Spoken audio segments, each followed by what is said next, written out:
Welcome to the Julie Laughton Living Podcast, the place to get advice, tips, and tricks to building the life and luxury home of your dreams with 30-year business owner, designer, and builder, Julie Laughton.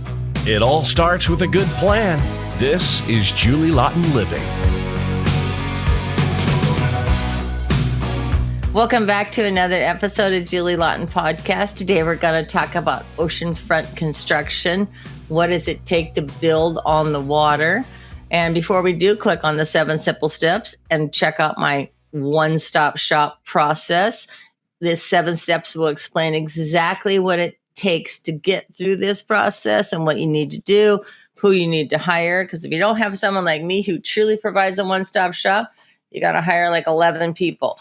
So, and it has to be a good team, or you're in for a nightmare. So that's another podcast. So check it out. So in my case, I've been in California since the early 90s.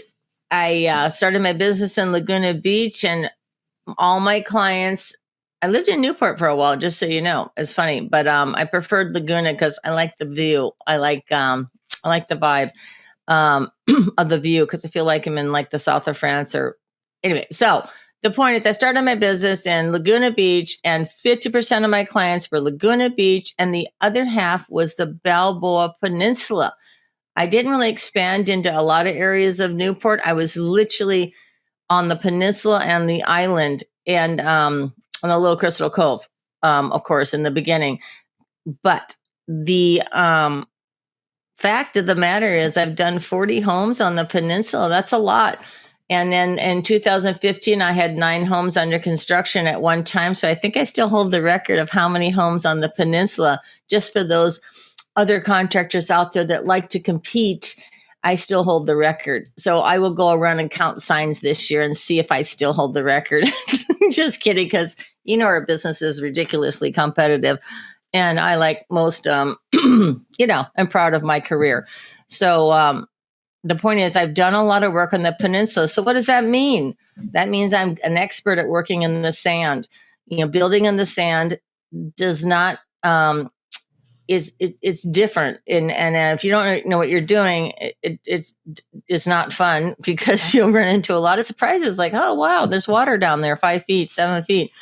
So the trick of building in the sand is to know what you're up against, how to work with the sand and how to work with the tide and the water. And it's just a different animal of how you have to do things, and how you have to treat the footings while you're building and pouring concrete. So it's fascinating, but you need the experience to do it. And then building on the ocean is the other thing, because you got to use quality materials. You can't cheap out on the metal.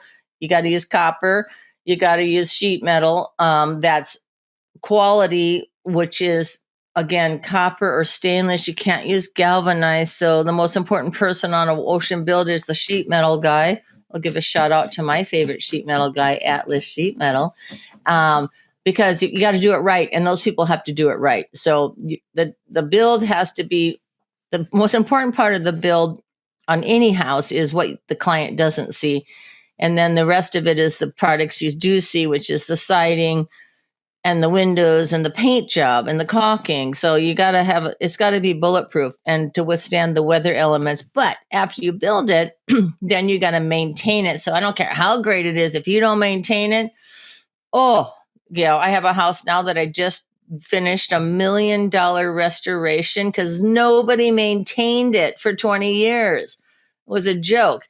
We had to take out windows that were steel. We had to do all kinds of things that could have been prevented if somebody would have just done maintenance every year. This house is sitting on the water, so I can't tell you enough how important yearly maintenance is. You need to stay ahead of it. But the point is, quality materials, quality build, got to know what you're doing when you're working on the sand. When I was just talking about maintenance, I do have a client, and it's funny to me because we did $1 million of maintenance, and it was seriously mostly maintenance and a little remodeling and touching up, a lot of touching up. But everything that was done could have been prevented by using either the right materials or just maintaining it every year and staying ahead of the corrosion. The stainless was all pitted. The steel windows were corroded completely, and some so bad we had to replace them. The rest we were able to repair and save, but it was kind of sad because no one loved the house over the 20 years. No one was smart enough to hire someone to maintain it and stay ahead of it. So it's owning a home is like, it doesn't come with a manual, but I provide a manual because I provide a book of what you should and shouldn't do to maintain your house and clean it. I provide that, but every home needs to come with instructions, or the homeowner needs to really research, how do I clean and maintain these products? I mean, you got to do it because it's just like a car. If you don't maintain it and keep it nice, the more expensive the car, the more expensive the maintenance, because you're polishing better materials, etc. So keep that in mind. Your very expensive home, it will last longer, but it doesn't last unless you do the maintenance. So the biggest challenge of working on oceanfront homes is the weather and the ocean, and whether it's on the bluff or the cliffs, because gosh, you got to deal with coastal commission, you got to deal with the city, but you got to deal with the elements. So weather's a big one because the weather's different on the coast than up the hill even. So the climate, changes, and, the moisture level, the moisture content. So the biggest, and then there's no parking usually because, oceanfront homes are on streets with no parking usually. And then you got the summertime. So when you work on the peninsula and you got all the tourists and everything that's going on, it's there's no parking. So that's probably the biggest challenge, funny enough, not the build, is how to get there and how to unload your tools. So funny enough, but the challenge is the weather and the conditions of the soil, which is sand. So that's what it is. Thank you for joining me in another episode of Julie Laughton Podcast. I hope you enjoyed my discussions on oceanfront building, and what it's like to build on the ocean is really all about knowledge and experience. And if you can find a one-stop shop like me, that's great, or a team that truly works together, because there's nothing worse than time wasted and people not communicating or getting along. And that's what happens when you don't have a one-stop shop and a team that knows each other.